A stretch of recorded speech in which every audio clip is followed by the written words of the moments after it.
Hello everyone, I am Jyoti Jha and welcome to NCERT the mind.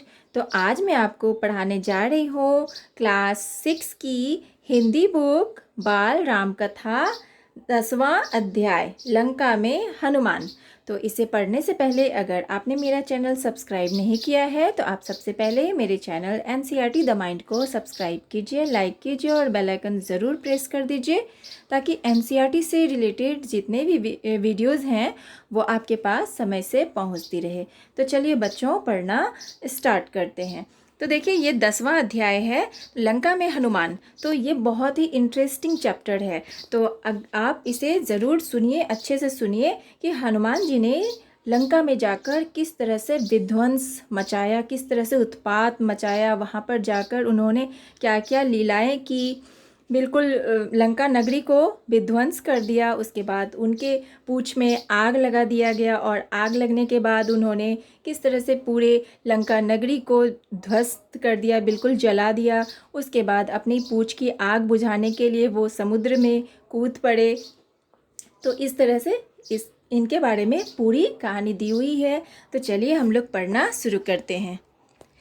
Hanuman उठे, अंगड़ाई ली, झुककर धरती को छुआ और एक ही छलांग में महेंद्र पर्वत पर जा खड़े हुए। जामवंत सफल हो गए थे हनुमान को उनकी शक्ति की याद दिलाने में। पर्वत शिखर पर खड़े हनुमान ने विराट समुद्र की ओर देखा। उनकी आंखों में चुनौती का भाव नहीं था, समर्पण का था राम के प्रति। समुद्र यह देखकर डर गया, उसकी गरिमा नष्ट होने को थी। हनुमान ने पूर्व दिशा की ओर मुंह करके अपने पिता को प्रणाम किया, हाथ हवा में उठाए, पर्वत पर झुककर उसे हाथ पैर से कसकर दबाया और छलांग लगा दी। अगले ही पल वह आकाश में थे, समुद्र के ऊपर तेजी से आगे बढ़ते हुए। छलांग के समय बड़े शिलाखंड आसमान में उड़ गए। कुछ दूर हनुमान के साथ गए, जैसे परिजन किसी को विदा करने जाते हैं। हनुमान की गति अधिक थी, पत्थर पीछे छूटे और समुद्र में जा गिरे। महेंद्र पर्वत सुंदर था, वनस्पतियों और जीव जंतुओं से भरा। उसका शिखर पथरीला था, लेकिन नीचे घाटी में मनमोहक वृक्ष थे, लताएं थी। हनुमान के छलांग लगाने तक पर्वत शांत था, निश्चल। छलांग के दबाव से पर्वत दड़क गया, वृक्ष कांपकर गिर गए, वन थर्रा गया। बड़ी बड़ी चट्टानें नीचे लुढ़कने लगी, पशु पक्षी चित्कार करते हुए भागे। कई स्थानों पर जल स्रोत फूट पड़े, कहीं धुआं उठने लगा, चट्टानें दहक उठी, लाल हो गई, आग के गोलों की तरह। हनुमान इससे बेखबर थे, वायु की गति से आगे बढ़ रहे थे। मार्ग में उन्होंने दिशा बदली, लंका जाने के लिए। उनका शरीर हिला तो बादलों की सी गड़गड़ाहट हुई। वे जहाँ से निकलते सब कुछ अस्थिर हो जाता। समुद्र में ऊंची लहरें उठने लगती, उनकी परछाई समुद्र में विराट नाव की तरह दिखती, बिना आवाज चलती हुई। समुद्र के अंदर एक पर्वत था, मैनाक, सुनहरा, चमकता हुआ। वह जल राशि को चीरकर ऊपर उठा। मैनाक चाहता था कि हनुमान कुछ पल वहां विश्राम कर ले। थक गए होंगे, हनुमान नहीं रुके। उन्हें मैनाक की सदिच्छा बाधा लगी। राम काज में वह मैनाक से टकराते हुए निकल गए। हाथ ऊपरी हिस्से पर लगा तो पर्वत शिखर टूट गया। वह कुछ और ऊपर उठकर उड़ने लगे। हनुमान के रास्ते में कई बाधाएं आई। राक्षसी सुरसा मिली, विराट शरीर, वह हनुमान को खा जाना चाहती थी। पवन पुत्र ने उसे चकमा दिया, उसके मुंह में घुसकर निकल आए। आगे एक और राक्षसी टकराई, उसका नाम सिंगिका था, छाया राक्षसी। उसने जल में हनुमान की परछाई पकड़ ली। वह अचानक आसमान में ठहर गए। क्रुद्ध हनुमान ने सिंगिका को मार डाला। आगे बढ़े, अब गंतव्य दूर नहीं था। दूर क्षितिज पर लंका दिखाई पड़ने लगी थी, रावण की राजधानी, सोने की लंका। आकाश में उठते हुए कंगूरे उसकी प्राचीर लंका जगमगा रही थी। हनुमान समुद्र के किनारे उतर गए। अब वह लंका को और निकट से देख पा रहे थे। हनुमान को थकान रंच मात्र नहीं थी। इतनी लंबी यात्रा का उन पर कोई प्रभाव नहीं था। चिंता थी कि सीता को कैसे ढूंढेंगे, कैसे पहचानेंगे। लंका नगरी को ठीक से देखने के लिए हनुमान एक पहाड़ी पर चढ़ गए। दृष्टि दौड़ाई, चारों ओर वृक्ष, सुवासित उद्यान, भव्य भवन, हवा में लहराती संगीत धाराएं। वे चकित थे। राक्षस नगरी में इतनी सुंदरता, उन्होंने ऐसा नगर पहले कभी नहीं देखा था। वह उस नगर का एक एक विवरण आंखों में भर लेना चाहते थे, ताकि बाद में वह सीता की खोज में काम आए। दिन के समय लंका में प्रवेश करना हनुमान को उचित नहीं लगा। उन्होंने प्रतीक्षा की, समुद्र तट पर ही। शाम ढलने पर नगरी में प्रवेश किया। उनके सामने पहला प्रश्न सीता का पता लगाना था। उस विराट नगर में यह काम आसान नहीं था। वृक्षों डालियों से कूदते फांदते वह नगर के मध्य में पहुंच गए। राजमहल वहीं था। उनका अनुमान था कि सीता महल में ही होंगी। रावण ने उन्हें छिपाकर रखा होगा किसी कोने में। महल में पहरेदार थे, अस्त्र शस्त्र लिए हुए। सबकी आंख बचाकर वह चुपचाप अंदर आ गए। राजमहल विराट था, वैभवपूर्ण। वे बचते बचाते महल में घूमने लगे, भटकते रहे। रात का समय था, अधिकतर राक्षस सो रहे थे। उन्होंने निकट जाकर एक एक चेहरा देखा। सीता जैसी कोई स्त्री उन्हें नहीं दिखाई पड़ी। वे रावण के कक्ष में गए। वहाँ रावण था, उसकी रानी मंदोदरी थी, सीता नहीं थी। न जाने सीता को कहाँ छिपा रखा है। सोचते हुए हनुमान अंतःपुर से बाहर निकल आए। एक एक करके उन्होंने राक्षसों के सारे घर छान मारे, पशुशालाएं भी देख ली। सीता का कहीं पता न था। सीता के लंका में होने की सूचना पर उन्हें संदेह नहीं था, पर वह दुखी हो गए। सोचने लगे, रावण ने अवश्य सीता को कहीं छिपा दिया है, किसी गुप्त स्थान पर। मैं उन्हें ढूंढ निकालूंगा, उनसे मिले बिना नहीं लौटूंगा। उन्होंने तय किया। अंतःपुर के बाहर हनुमान ने रावण का रथ देखा, स्वर्ण रथ, रत्नों से सजा हुआ। वे चकित रह गए। तभी उनका ध्यान अंतःपुर से लगी वाटिका की ओर गया। वहाँ अशोक के ऊंचे ऊंचे वृक्ष थे, आकाश छूने को आतुर। यही अशोक वाटिका थी। दीवार लांघकर वे वहां पहुंचे। लंका में यही एक स्थान बचा था जो उन्होंने नहीं देखा था।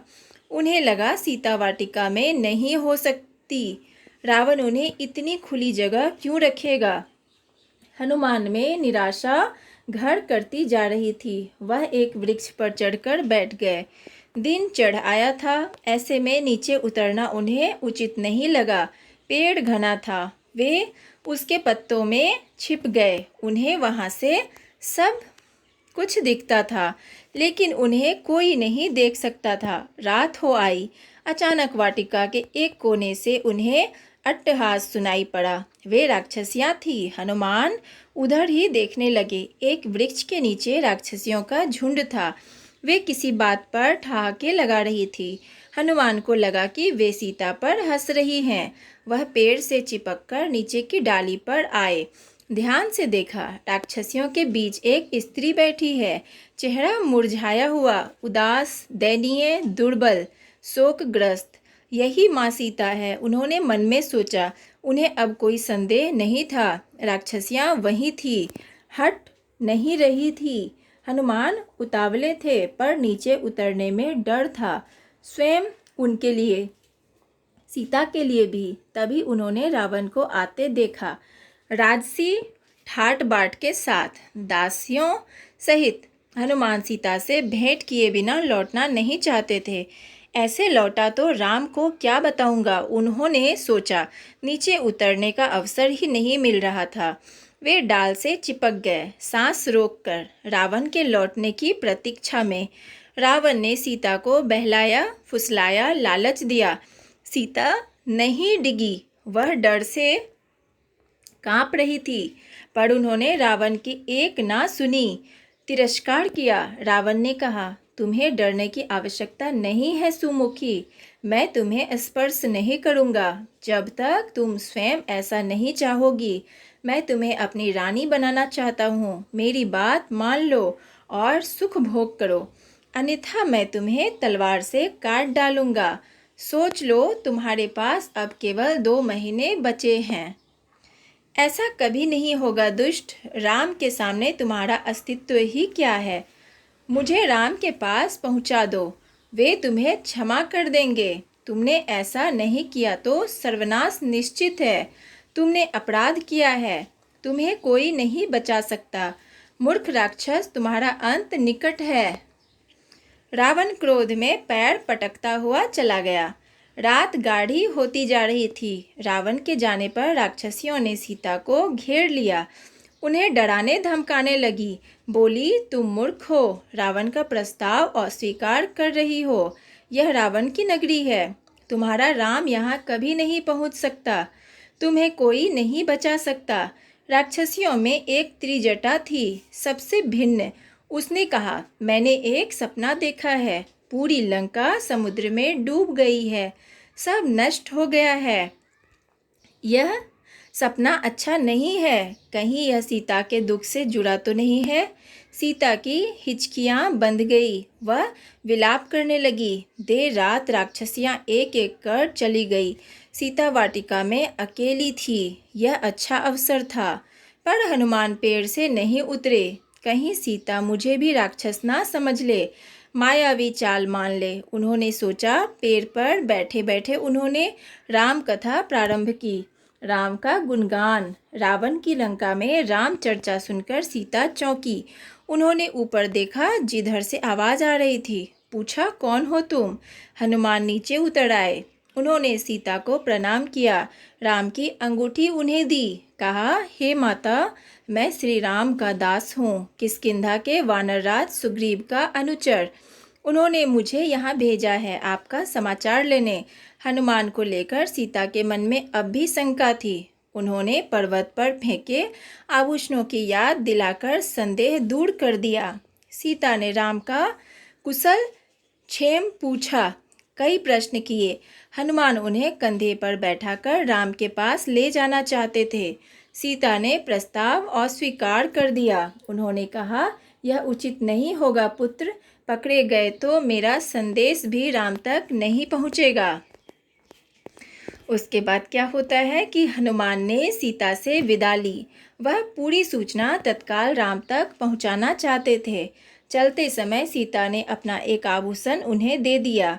उनकी आंखें नम थी। हनुमान ने कहा, निराश ना हो माते, श्री राम 2 माह में यहाँ अवश्य पहुँच जाएंगे।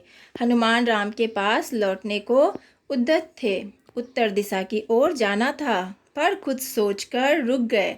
उन्होंने रावण का उपवन तहस नहस कर दिया, अशोक वाटिका उजाड़ दी, वृक्ष उखाड़ दिए और विरोध करने वाले सभी राक्षसों को मार डाला।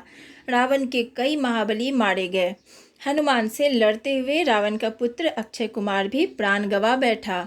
राक्षस भागे भागे राजमहल गए। रावण को इसकी सूचना दी। एक वानर के उत्पात के बारे में बताया। रावण तिलमिला गया। उसके क्रोध का ठिकाना नहीं रहा।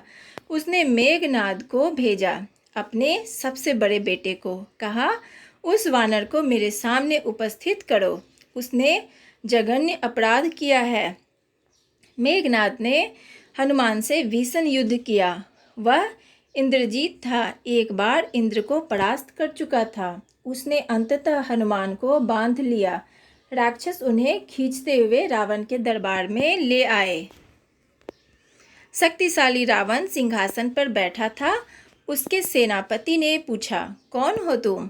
किसने तुम्हें यहाँ भेजा है? हनुमान के मन में भय नहीं था। मैं श्री राम का दास हूँ, मेरा नाम हनुमान है। आप श्री राम की पत्नी सीता को हर लाए हैं। मैं उन्हीं की खोज में आया था, उनसे मैं मिल चुका। आपके दर्शन करना चाहता था, इसलिए उत्पात करना पड़ा। इसमें मेरा कोई अपराध नहीं है। दंड के भागी तो राक्षस हैं, उन्होंने मुझे रोकने का प्रयास किया। क्रोध में रावण हनुमान को मारने उठा। छोटे भाई विभीषण ने उसे रोक दिया। कहा, आप नीतिवान हैं राजन। नीति के अनुसार दूत का वध अनुचित है। आप उसे कोई दूसरा दंड दे दें। हनुमान के रावण को पुनः प्रणाम किया। हनुमान ने रावण को पुनः प्रणाम किया। मेरा एक निवेदन है, आप सीता को सम्मान सहित लौटा दें। इसी में आपका कुशल है। धनुर्धर राम से आप युद्ध नहीं जीत सकते। रावण ने हनुमान की पूंछ में आग लगा देने की आज्ञा दी। राक्षसों ने आग लगा दी। जलती हुई पूंछ के साथ उन्हें नगर में घुमाया। राक्षस ठिठोली कर रहे थे। इसी बीच हनुमान ने बंधन तोड़ दिए। एक भवन पर चढ़कर उसमें आग लगा दी। एक से दूसरी अटारी पर कूदते उन्होंने सभी भवन जला दिए। हाहाकार मच गया। लंका जल रही थी। धू धू कर राक्षस विलाप करने लगे। अचानक हनुमान को सीता की चिंता हुई। वे अशोक वाटिका की ओर भागे। डर था कि कहीं आग उन तक न पहुंच गई हो। सीता सकुशल थी, पेड़ के नीचे बैठी हुई, आग से अप्रभावित। हनुमान ने उन्हें प्रणाम किया, आशीर्वाद मांगा और उत्तर दिशा की ओर चल पड़े, राम के पास। दूसरे तट पर सभी हनुमान की प्रतीक्षा कर रहे थे। अंगद, जामवंत, अन्य वानर आते ही उन्हें सबने घेर लिया। हनुमान ने संक्षेप में लंका का हाल सुनाया। सीता से भेंट का क्रम बताया। कहा, मैंने उन्हें देखा, बात की। यह समाचार शीघ्र श्री राम तक पहुंचाना चाहिए। समय अधिक नहीं है। वानर किलकारियां भरने लगे। प्रसन्नता में वानरों का उत्पात बढ़ गया। उन्होंने मार्ग के कई वन उजाड़े, फल खाए और फेंके। दौड़ते हुए चले और किष्किंधा पहुंच गए, राम के पास। वानरों को साथ लेकर सुग्रीव वहां पहुंचे। हनुमान ने राम को सीता द्वारा दिया गया आभूषण दिया। राम की आंखों में आंसू आ गए। उन्होंने हनुमान से कई प्रश्न किए। वे कैसी हैं, कैसे रहती हैं, उन्होंने कोई संदेश भेजा है? हनुमान ने पूरी बात विस्तार से कही। कहा, मैंने उनसे भेंट की। वे व्याकुल हैं, चिंतित हैं, हर समय राक्षसों से घिरी रहती हैं, आपकी प्रतीक्षा कर रही हैं। उन्होंने कहा, यदि श्री राम 2 माह में यहाँ नहीं आए तो पापी रावण मुझे मार डालेगा। राम शोक में डूब गए। भाव विह्वल होकर उन्होंने हनुमान को गले से लगा लिया। आंसू रोक नहीं पाए। लक्ष्य स्पष्ट था, लंका पर आक्रमण। समय कम था। सुग्रीव ने युद्ध की तैयारियां तत्काल प्रारंभ करने का निर्देश दिया। वानर सेना इसके लिए पहले से तैयार थी, उत्साहित थी। इस बार उन्हें अलग अलग टोलियों में बांटने की आवश्यकता नहीं थी। अलग दिशाओं में नहीं जाना था। सबका लक्ष्य एक था, दिशा एक थी, दक्षिण। सुग्रीव ने लक्ष्मण के साथ बैठकर युद्ध की योजना पर विचार किया। योग्यता और उपयोगिता के आधार पर भूमिकाएं निर्धारित हुई। हनुमान, अंगद, जामवंत, नल और नील को आगे रखा गया। समुद्र पर चर्चा हुई, उसे कैसे पार करेंगे। सेना का हर वानर हनुमान नहीं था। यह एक चुनौती थी। देर रात तक चर्चा का विषय रही। तो इस तरह से बच्चों आपका ये अध्याय खत्म हो चुका है। तो चलिए अब हम लोग इसका प्रश्न उत्तर कर लेते हैं। तो देखिए बच्चों, आपका पहला प्रश्न है कि हनुमान के मार्ग में कौन कौन सी राक्षसियाँ आई। उत्तर लिखेंगे कि हनुमान के मार्ग में सुरसा तथा सिंगिका का राक्षसियाँ आई। तो बच्चों, हनुमान के मार्ग में ये प्रिंट मिस्टेक हो गया था थोड़ा। हनुमान के मार्ग में सुरसा तथा सिंगिका राक्षसियाँ आई। अब आपका दूसरा प्रश्न है कि हनुमान को सीता कहाँ मिली और हनुमान ने सीता को क्या क्या दिया। तो आप उत्तर लिखेंगे कि हनुमान को सीता अशोक वाटिका में मिली और हनुमान ने सीता को राम की अंगूठी दी तथा उनका संदेश दिया। अब तीसरा प्रश्न है कि विभीषण ने रावण को हनुमान को मारने से क्यों रोका। तो उत्तर है कि विभीषण ने रावण को हनुमान को मारने से इसलिए रोका क्योंकि नीति के अनुसार दूत का वध अनुचित है। अब चौथा प्रश्न है कि हनुमान सीता को देखकर कैसे पहचान गए। तो उत्तर लिखेंगे कि सीता अशोक वाटिका के एक कोने में एक वृक्ष के नीचे बैठी थी। राक्षसियों ने उन्हें चारों ओर से घेर रखा था। वह सभी उन पर हंस रही थी। सीता का चेहरा मुरझाया हुआ था। वह उदास और दयनीय लग रही थी। वह अत्यंत दुर्बल भी हो गई थी। उनका शोकग्रस्त चेहरा देखते ही हनुमान ने अनुमान लगा लिया कि यही माँ सीता है। उन्हें अब कोई संदेह नहीं था। पांचवा प्रश्न है कि हनुमान ने राम को सीता का क्या समाचार दिया। तो उत्तर है कि हनुमान ने राम को पूरी बात विस्तार से बताई और कहा कि उन्होंने सीता से भेंट की है। सीता व्याकुल और चिंतित है। वह हर समय राक्षसों से घिरी रहती है। उन्हें बस राम की ही प्रतीक्षा है। हनुमान ने राम को सीता का संदेश देते हुए कहा कि यदि श्री राम 2 माह में लंका नहीं पहुँचे तो रावण सीता को मार डालेगा। यह सुनकर राम शोक में डूब गए। वह अपने आंसू रोक नहीं सके। महेंद्र पर्वत के सौंदर्य का संक्षिप्त वर्णन अपने शब्दों में कीजिए। तो आप उत्तर लिखेंगे कि लंका के लिए उड़ने से पूर्व हनुमान ने जिस पर्वत से छलांग लगाई थी उसका नाम था महेंद्र पर्वत। यह अत्यंत सुंदर था, जो वनस्पतियों और जीव जंतुओं से भरा था। इस पर्वत का शिखर पथरीला था। पर्वत के नीचे मनमोहक घाटी थी जिसमें लताएं थीं। हनुमान के छलांग लगाने से पहले तक यह शांत एवं निश्चल था। अब है 7वां प्रश्न कि त्रिजटा कौन थी? उसने रात में क्या स्वप्न देखा था? तो उत्तर लिखेंगे कि त्रिजटा लंका की एक राक्षसी थी जो अन्य राक्षसियों से अलग थी। वह अन्य राक्षसियों की तरह सीता को डराती धमकाती नहीं थी। वह सीता से अपनत्व जताते हुए बात करती थी। उसने सीता से कहा कि उसने एक सपना देखा है। पूरी लंका समुद्र में डूब गई है। सब कुछ नष्ट हो गया है। यह सपना अच्छा नहीं। वह सोच रही थी कि यह सपना सीता के दुख से तो जुड़ा नहीं है। अब है 8वां प्रश्न कि अशोक वाटिका में ऐसी कौन सी घटना घटी कि रावण वहां मेघनाद को भेजने पर विवश हो गया। तो उत्तर लिखेंगे कि सीता की खोज कर हनुमान उत्तर दिशा में आते आते रुक गए। उन्होंने रावण का उपवन तहस नहस कर दिया, अशोक वाटिका उजाड़ दी, वृक्षों को उखाड़ फेंका और विरोध करने वाले राक्षसों को मार भगाया। रावण के अनेक महाबली मारे गए। उसका छोटा पुत्र अक्षय कुमार भी मारा गया। यह देखकर उस वानर को पकड़ने के लिए रावण अपने बड़े पुत्र मेघनाद को अशोक वाटिका में भेजने के लिए विवश हो गया।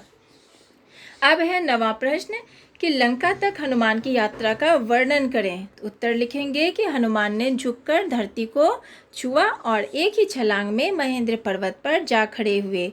वहां से उन्होंने विराट समुद्र को देखा, फिर पूर्व दिशा की ओर मुंह करके पिता को प्रणाम किया, हाथ हवा में उठाए और छलांग लगा दी। अगले ही पल वह समुद्र के ऊपर आकाश में पहुंच गए। आगे हनुमान को राक्षसी सुरसा मिली। वह उन्हें खा जाना चाहती थी। हनुमान उसे चकमा देकर उसके मुंह में घुसकर निकल आए। आगे जाने पर सिंगिका नामक छाया राक्षसी ने जल में हनुमान की परछाई पकड़ ली। हनुमान अचानक आसमान में ठहर गए। क्रोधित होकर उन्होंने सिंगिका को मार डाला। सभी बाधाओं को दूर करते हुए आखिरकार हनुमान लंका पहुंच गए। अब है 10वां प्रश्न कि लंका में हनुमान ने क्या क्या उत्पात मचाया। तो हनुमान ने रावण का उपवन तहस नहस कर दिया, अशोक वाटिका उजाड़ दी, वृक्ष उखाड़ दिए तथा विरोध करने वाले राक्षसों का अंत कर दिया। इसी क्रम में रावण का पुत्र अक्षय कुमार मारा गया। रावण को इसकी सूचना मिली तो वह क्रोध से तिलमिला उठा। मेघनाद ने हनुमान को बांध लिया और रावण के दरबार में ले गया। वहां हनुमान ने श्री राम के दास के रूप में अपना परिचय दिया और कहा कि वह सीता की खोज में यहाँ आए थे तथा रावण से मिलने के लिए उन्हें यह सब उत्पात करना पड़ा। रावण ने हनुमान की पूंछ में आग लगाने का आदेश दिया। राक्षसों ने जली हुई पूंछ के साथ उन्हें नगर में घुमाया। इसी बीच हनुमान बंधन तोड़कर निकल गए और एक भवन से दूसरे भवन पर कूदकर अपनी पूंछ से आग लगाने लगे। लंका नगरी धू धू कर जलने लगी। तो इस तरह से बच्चों आपका जो ये चैप्टर है वो ख़त्म हो चुका है और इसका जो है प्रश्न उत्तर वो भी ख़त्म हो चुका है। तो अब आप लोग इसे अच्छे से पढ़िए, अच्छे से याद कीजिए और समझने की कोशिश कीजिए, क्योंकि ये बहुत ही इंटरेस्टिंग चैप्टर है।